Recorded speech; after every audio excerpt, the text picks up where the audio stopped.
Hello, welcome to the Bend Church. My name is Evangelist Elisha, under the leadership of Bishop Shane Warren and under the guidance of the General of the Faith, Dr. Rod Parsley. I'm here to speak to you regarding the transition of servants to sons of salvation. We have the beginning of servants. You have Abraham, who loved one of his elder servants and asked him to make an oath with him. Place your hand under my thigh and create this oath to me that you will look for a bride for my son.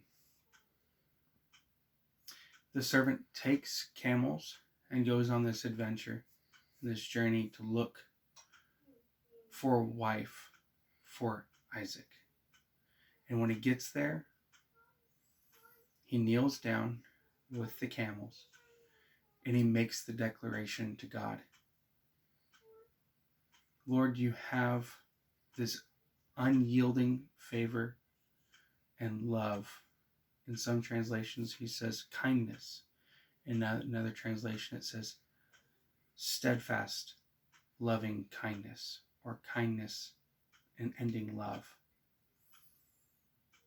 It's amazing to think that a servant would think of his master such worthy of receiving a blessing from his own lips. In modern days, that messes with us because we tend to think that as a servant, you're just a slave. You have no desire to be with your master. You have no desire to love or even bless them.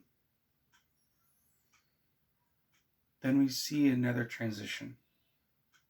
We see Moses, who just was utilized and partnered with the Most High God to lead the children of Israel out of Egypt. And right after the children of Israel had seen the miracles, the signs, the wonders of all the different plagues all throughout Egypt, now Moses has led them to the sea, split the sea. They walk on dry ground because the Lord's led them there. Turns around, the Lord closes the sea on the Egyptians, killing Pharaoh, his horsemen, and his chariots. And what do the children of Israel say?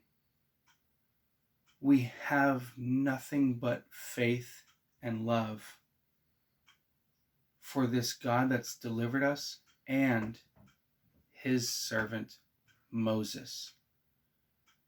They've just labeled the man that led them out, that partnered with God, as God's servant. I don't think that's a lowly statement. I think that's a uplifting statement because it's even given to David. King Solomon in 1 Kings 3, King Solomon has been asked by God, ask me anything. Ask of me anything. And what does King Solomon say? Lord, you had a steadfast love for your servant David. David was a king. We all know David was a king. But yet King Solomon knew it wasn't a lowly thing for them to be called a servant of the Most High God, the living God. And he asks him, Lord, give me the governing force. Give me the wisdom to rule your people, not mine, your people. So God tells him, you could have asked for riches, you could have asked for glory, you could have asked for anything, yet you asked for favor and wisdom to govern my people. You'll get it. It's granted unto you. The amazing thing is that the Lord partners with several different people in the Old Testament, and it's always being called as the servant of the Most High God, the living one.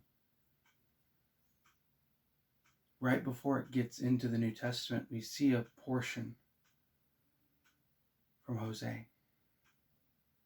We are shown an example of what it's like to transition from servant to Son of God.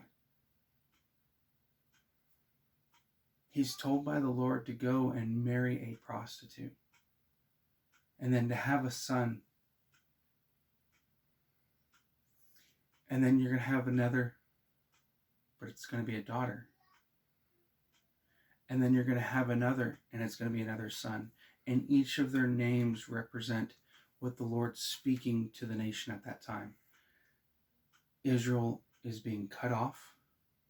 It's being removed.